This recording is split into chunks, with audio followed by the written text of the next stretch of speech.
Hello boys and girls. You need to strap yourselves in for this one because we're going to be looking at some of the darker elements of human psychology today, and I'm going to give you some stuff that's not going to feel very nice, and mainly because it's going to strike a chord with you and you're going to realise a lot of it is truth, and it is a very ugly truth, but the Spartan Life Coach protocol is to save you from beautiful lies by giving you the ugly truth that you need to face up to. This is a difficult one, this. A lady has asked me, my family continue to judge me even though I have changed as a person. Why is this? Well, your family hates you. They love you, I'm sure they do, but they also hate you. And that's a big problem, because anybody who's had the experience of no matter what they do, their family making them wrong, know the pain of the slow drip effect on your self-esteem and your confidence and your sanity, because you think, hey, I'm doing good things here. They seem to be judging me by different standards than they judge themselves and other people in the family unit. What's going on? And you slowly go crazy. That's the problem.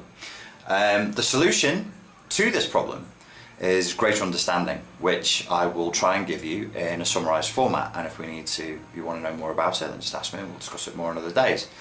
The first thing that you must realise is your family, I'm looking at my notes, your family does not want what is best for you. That's a myth. And it creates a kind of mentally ill, schizophrenic pattern of behaviour in you, because you're being given two conflicting modes of communication at the same time, and one cancels the other out. So your family will ostensibly say, hey, we just want what's best for you, but their actions and their meta-communication clearly communicate that they do not want what is best for you, they want what is best for themselves. Gregory Bateson, who came up with the double-bind theory of schizophrenia, first observed this in psychiatric hospitals, where psychiatric care staff would sedate patients and say, hey, this is what's best for you, we're just trying to help. But actually what they meant was, hey, this is what's best for us. You're a pain in the arse when you're jumping up and down and running around the ward screaming, and you're much easier to deal with when you're dosed up on Thorazine and just sat there dribbling, staring at the wall.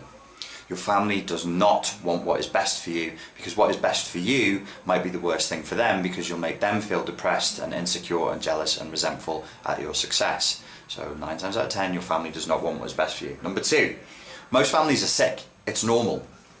I just put into Google scapegoating in families. Scapegoating is the process by which one member of the family is picked out and abused and made guilty and wrong for everything. And Google came up with 8.5 million responses. It's a very, very common problem. It's a very, very normal problem. Most people's family units are sick. Most people find their families very, very taxing to deal with. Ram Dass was quoted as saying, if you think you're so enlightened, go and spend a weekend with your family. And he was just amusingly pointing out how even for people who are into psychotherapy or spiritual growth or whatever it might be, will find themselves being driven nuts and all of their psychological poison being drawn out just by spending a weekend with the family. The third thing that is good to understand and is worth taking some time out to research is Gregory Bateson's double-bind theory of schizophrenia. He argued psychologists tend to view psychological issues as an individualized problem. Psychology is the study of the individual mind, and psychology to date has tended towards treating mental illness as an illness, a physical disease, but it just happens to manifest in the mind. A model which is not that effective and not that useful, in my opinion. Gregory Bateson's double-bind theory of schizophrenia, his double-bind theory of insanity, was that actually whole family units were ill, and that what would happen is the weakest link in the family would often manifest the symptoms of the mental illnesses of all the other people in the family. This is scapegoating again. This is how somebody becomes the black sheep of the family. Weakest link is an unfortunate term. It's the one that's used in the papers to describe Gregory Bateson's double-bind theory of schizophrenia. In other researchers point out that this so-called weakest link is actually usually more the emotionally sensitive, the more psychologically tuned in, the person who is more intuitive, more creative and more artistic. So that person is usually the person who's picked out to be the scapegoat, and they will usually manifest the mental illnesses of all the other people in the group. Number 4, tribalism. If you make any tribe of people feel less than, they will come for you one day for sure. How do you make them feel less than? It was never your intention to make them feel less than. You were just getting on with your own life. But every success you enjoy, every opportunity that you enjoy, if you're in a position where you enjoy perhaps some limited low-level degree of celebrity even, you're generating resentment and you're generating jealousy by your own foolish drive for success. It's all your fault. This is just what happens. It's very, very sad. But as I said to you in the beginning, your family doesn't want you to succeed. Your family doesn't want what's best for you. They want what is safest for you, safest for them, and makes them feel better. Can you stop it? Okay, number 5, can you stop it? No, you can't stop it because they like it. In European psychotherapy, more than in English and American psychotherapy, they talk a lot about a concept called mobbing. This is like scapegoating. A group of people form a mob and they attack one person because it feels good. It's an enjoyable experience for them. The only thing you can do is to set up boundaries, and we will talk more on this channel about how to set up boundaries.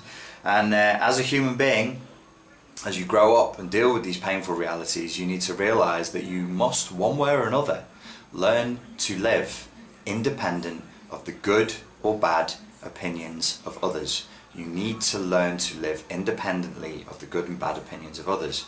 Another quote from another person would be Eckhart Tolle, who said, "Don't look for consciousness where there is none." So I'm not telling you to hate your family back. I'm saying understand what's going on at a systematic level. Start thinking like a therapist.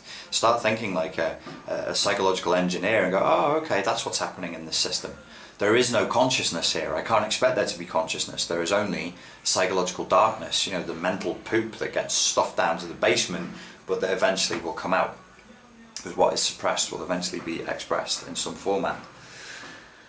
Number 6, realize that your problem is normal, and just be aware that, you know, you're not on your own. Support groups out there, there are other people out there who are experiencing exactly the same things as you. I experience the same thing myself.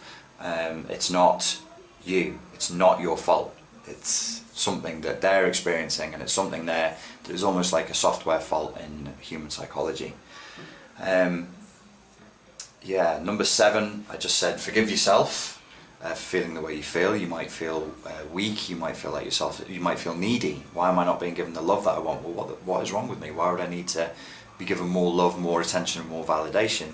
And forgive the people who are experiencing this. They can only be feeling this way because of bitterness, because they're aware that you, or they're either aware or their perception is that your life is better than theirs. They don't know what you're going through. They don't know how tough it is for you as well.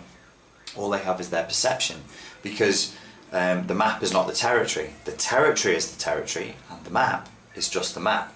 Changing other people's maps is tough, especially when they have primary and secondary gain from maintaining the status quo of that map. They don't want to start liking you, because then they would have to deal with their own issues. They have to be like, oh, I've acted like a dick for years.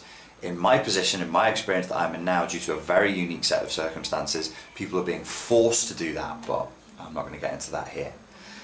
Number 8 is do seek to actively increase your understanding. I mean, in the case of the individual lady who asked this question, you are seeking to increase your understanding because you contacted me and asked me the question. It shows a proactive mindset. I would look at trying to understand narcissistic personality disorder, projection, mobbing, and scapegoating. The final thing I'll just say is for all of you who aren't sure what projection is a Freudian concept.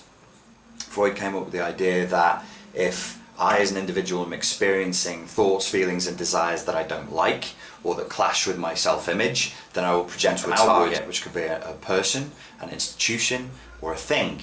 And by projecting outward, I don't have to own those I'm not a jealous person. I'm just not a jealous guy. I'm too cool to be jealous. So if I feel jealousy, I might push it outward, or whatever it is, some unpleasant emotion, rage, anger, sadness. Sometimes sadness gets projected outward. Very often weakness gets projected outward. And I will probably, let's finish with, this is great, I had it on the screen and now it's gone. Philip Larkin wrote, they fuck you up, your mum and dad. But it continues. And it talks about how your parents will actually project their weaknesses onto you.